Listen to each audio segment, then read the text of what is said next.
ഇത് ഈ വഴിയാണ് പോത്ത് സ്ഥിരമായിട്ട് വരുന്നത്. ഇവിടെ കയറി സ്ഥിരം വരെ വരവ് തന്നെയായിരുന്നു. പക്ഷെ ആദ്യമൊന്നും ഇത്ര ശല്യവും കാര്യങ്ങളൊന്നും ഇല്ലായിരുന്നു. നമ്മളാരും അതിനെ ഉപദ്രവിക്കാനും പോയിട്ടില്ല. പക്ഷെ ഇന്ന് ഈ പോത്ത് ഭയങ്കരമായി അതങ്ങ് വയലന്റായി. ഇത് നേരെ വരുന്നതും എന്നെ കൊണ്ട് ഞാൻ അപ്പോഴും പേടിച്ച് വണ്ടി അവിടെ വെച്ചിട്ട് നീന്തി കയറി വരുന്നു. അപ്പൊ അവിടെ നിന്ന് ഞാൻ വണ്ടി വെച്ച് ഓടി ഇത് വരയുന്ന വണ്ടി എടുത്ത് തൂക്കി തറയടിച്ച് ഇതിന്റെ കൂടെ പറ്റി ഞാൻ നേരെ റോഡിൽ കയറി. വീണ്ടും തിരിച്ച് ഇതിൽ തന്നെ വന്ന് ഇതിൽ തന്നെ അക്കരെ കയറി പോവുകയും ചെയ്തു. ആന ശരിക്കും വരും. ആന ഒരു 2 മാസത്തിന് മുമ്പേ ആന പിന്നെ കൂട്ടത്തോടെ വന്ന് അവിടെ നമ്മൾ കുറച്ചേറെ അറിയിപ്പിച്ച് അവരവിടെ സാറന്മാർ വന്ന് പിന്നെ അവരൊരു സൈസ് വെടിവെക്കും. അത് നല്ല ഭയങ്കര മുഴക്കോ. അപ്പൊ ആ വെടിവെച്ച് 2 ദിവസം വന്ന് അവർ വെടിവെച്ചു. അവർ ഒരുപാട് രാത്രി ഒരു വെളുപ്പാങ്കാലം വരെ ഇവിടെ നിന്ന് അതിനെ വെടിവെച്ച് പിന്നെ വിരട്ടി ഓടിച്ച്. അതിനെ കൊണ്ട് ഇപ്പൊ അതിന്റെ ശല്യം ഇച്ചിരി കുറവുണ്ടായിരുന്നു. പക്ഷെ ഈ പോത്താണ് ഇപ്പൊ ഭയങ്കര പ്രശ്നം. ഈ കാട്ടുപോത്തിനെ കണ്ട സമയത്താണ് എന്റെ ഒരു സാഹചര്യം സാഹചര്യം എന്ന് പറഞ്ഞാൽ അന്തം പേടിച്ചു ഒന്നും ചെയ്യാൻ വയ്യാത്ത അവസ്ഥയായിപ്പോയി. അപ്പോൾ ഈ വണ്ടി ഓപ്പൺ ചെയ്തില്ല. എങ്ങനെയൊന്ന് സ്റ്റാൻഡിൽ വെക്കുക അത് മാത്രമേ എനിക്കറിയാമുള്ളൂ. വെച്ചിട്ട് ഞാൻ ഓടി അതിലെ എന്തോലും അള്ളിപ്പിടിച്ച് കയറി. പക്ഷെ ആ സമയത്ത് ഒരു സ്ത്രീകളെ ഒരു കുഞ്ഞുങ്ങളെ ഉണ്ടെങ്കിൽ ഒരു കാരണവശാലും അവർ രക്ഷപ്പെടത്തില്ല. അത് മാത്രമല്ല എന്റെ ബേക്കിൽ അതിൽ ഉണ്ടായിരുന്നെങ്കിലും ചിലപ്പോൾ ഞങ്ങൾ തീരണ്ടെന്ന് വെച്ചാൽ അവൻ ഇറങ്ങി വരുമ്പോ ഞാനും ഇറങ്ങുമ്പോ രണ്ടുപേരും ഇറങ്ങുമ്പോഴത്തേന് സംഭവം വന്ന് ഇതടുത്ത് കൂടും. ഞാൻ ഒറ്റയ്ക്കേ ഉള്ളതുകൊണ്ട് രക്ഷപ്പെട്ടു. രാവിലെ എങ്ങോട്ട് പോകാൻ ഇറങ്ങിയത്? ഞാൻ രാവിലെ പണിക്ക് പോകാനായിട്ട് നമ്മള് 5 മണിയാകുമ്പോ ഇറങ്ങും. എന്തോലും ലോഡാ വല്ല മേശിരി പണിയാ എന്തോലും കിട്ടും. അങ്ങനെ ഇറങ്ങി പോണേ. ഇവിടെ നിന്നാണ് ഞാൻ കയറുന്നത്. അതാണ്ടണ്ട ഞാൻ കയറിയേക്കുന്നുണ്ട.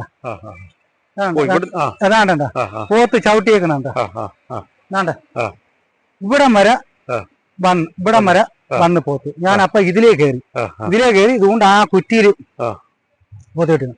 കണ്ടാലും ആ കുറ്റി പിടിച്ച് അങ്ങ് കയറി.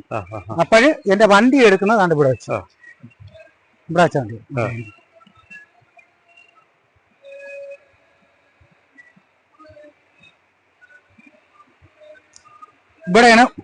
ഇവിടെയാണ് വണ്ടി വെച്ചത്. ഇവിടെയാണ് ഞാൻ വണ്ടി വെക്കുന്നത്. വണ്ടി വെച്ചിട്ട് പോത്ത് അവിടെ നിന്ന് വന്ന് അവിടെ ചവിട്ടിയേക്കുന്നുണ്ട്. അവിടെ നിന്നാണ് സെന്റർ കണക്കാക്കി എടുത്ത് ഒരൊറ്റ അടി ഇവിടെ അങ്ങ് അടിച്ചു. കാണ്ടണ്ട ഇവിടെ അടിച്ചിട്ട് എന്നിട്ടാണ് പോകുന്നത് പോത്തങ്ങാട്ട്. വാഹനത്തെ എടുത്ത് തറയിലടിച്ചതിന് ശേഷം തറയിലടിച്ചത് എന്റെ കൂടെ വന്ന് അപ്പോൾ ഞാൻ അതിലെ ഓടിക്കറി. പക്ഷെ ഇതിലെങ്ങനെ കയറി രക്ഷപ്പെടാൻ പറ്റില്ലായിരുന്നു. കാനിപ്പുറം വെച്ച് തന്നെ എല്ലാ കഥ കഴിഞ്ഞിട്ടുണ്ട്. കണ്ണാടിയുടെ ജില്ല ഇവിടെ വെച്ച് പുറകോട്ട് ഓടി അവിടെ കയറാൻ പറ്റും. ഞാൻ പോത്തോണ്ട് അവിടെ നിൽക്കുകയാണ്. ഞാൻ പെട്ടെന്ന് കണ്ട് പേടിച്ച് ഞാൻ ഇവിടെ നിർത്തി നിർത്തിയിട്ട് അവർ ഓടിയത്. അതിനെ കൊണ്ട് രക്ഷപ്പെട്ടു. അതായത് നമ്മള് വാഹനം ഈ പോത്തെടുത്ത് തള്ളിയതിനു ശേഷം നമ്മുടെ പിറക്കെ വന്ന് ചവിട്ടിയാണ് സാറേ ആ കാണുന്ന കാൽപ്പാട്. അതിലേക്ക് മേലെ ആ മെയിൻ റോഡിൽ കയറിയോണ്ട് രക്ഷപ്പെട്ടു. പക്ഷെ ഇതിനൊക്കെ കട്ടിങ് കയറാൻ ഇങ്ങോട്ടാണ് ചാടിയെങ്കിൽ പണിപാളി. എന്നിട്ട് എന്ത് പോത്തെന്ത് അവിടെ വന്നതിന് ശേഷം നേരെ അങ്ങോട്ട് തന്നെ പോയി അതിലെ തന്നെ ആറ്റിക്കൂടെ നീട്ടി അക്കരെ.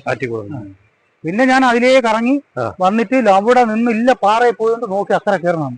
അക്കരെ കയറിന് ശേഷമാണ് അക്കരെ നീന്തിക്കറി. പിന്നെയാണ് ഞാൻ വന്ന വണ്ടി എടുത്ത് നൂത്ത് വെച്ച് ഓഫ് ചെയ്യുന്നത്. ഈ എത്ര മണിയായി കാണും സംഭവം? കറക്റ്റ് ഒരു 5:45 അത്രയൊക്കെ ആവത്തുള്ളൂ. 5:45 ആവത്തുള്ളൂ. വെട്ടത്തിലാണ് നമ്മൾ ഇതിനെ കണ്ടത്. ഒരു അരണ്ട വട്ടം അങ്ങനെ കുഴപ്പമില്ല. എന്നാലും നേരം വെളുത്ത 5:45 ആകുമ്പോ നേരം വെളുക്കും. നേരത്തെ ഇവിടെ ഇങ്ങനെ ഈ നേരത്തെ ഇഷ്ടം പോലെ വരും. ഇത് ആദ്യമൊക്കെ വരുമ്പോ ഇത് നമ്മൾ ഇതിലേക്ക് പോയാൽ ഇതൊന്ന് നോക്കും, അങ്ങ് നിൽക്കും, ഒന്നും ശല്യം ചെയ്യത്തില്ല. ഇതങ്ങനെ നമ്മളെ ശല്യം ചെയ്യാറങ്ങില്ലായിരുന്നു. പക്ഷെ ഇപ്പൊ ഇതെന്തോ പറ്റുന്ന വെച്ചാൽ അറിയാൻ വയ്യ. ഇതിപ്പം വന്ന വരവില് വല്ലാത്ത വരവായിക്കും. അവിടെ ഒന്ന് ചീറ്റക്കം കെട്ടിക്കൊണ്ട് നമ്മള് പേടിച്ചു വേണം. ഇതൊരു നടത്തല്ല, 2 ചാട്ടത്തിന് അടുത്ത് എത്തിക്കഴിഞ്ഞു. 2 ചാട്ടം നിമിഷം കൊണ്ട് എത്തിക്കഴിഞ്ഞു. അതാ നമുക്ക് വണ്ടി തിരിക്കാനോ ഒന്നിനുള്ള സമയം കിട്ടിയില്ല. അങ്ങനെ വണ്ടി വീഴണ്ടെന്ന് പറഞ്ഞ് സ്റ്റാൻഡ് തട്ടിയത് എനിക്ക് ഓർമ്മയുണ്ട്. പിന്നെ വലിയ ഓടിക്കണം. നമ്മുടെ ദേശീയ വാഹനത്തിനകത്ത് തീർത്തു. പക്ഷെ വല്ല കുഞ്ഞുങ്ങളെ സ്ത്രീകളെ ഉണ്ടെങ്കിൽ ആ.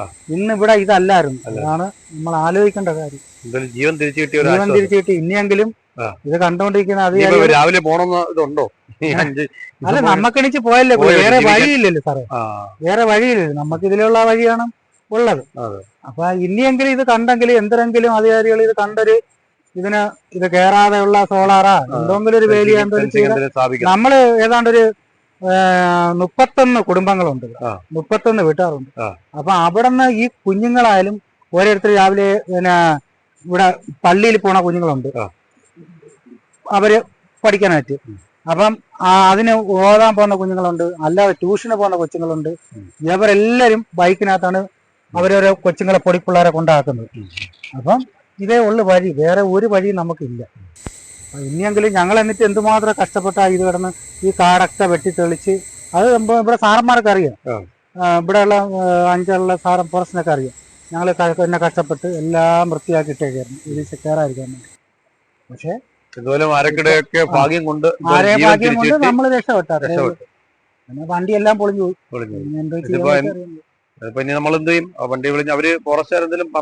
സാറന്മാര് പറഞ്ഞ് നിങ്ങൾ പണിഞ്ഞ് അതിന്റെ ബില്ല് കൊണ്ട് കാണീര്, അതിന്റെ പൈസ ആരാന്ന് പറഞ്ഞുണ്ട്.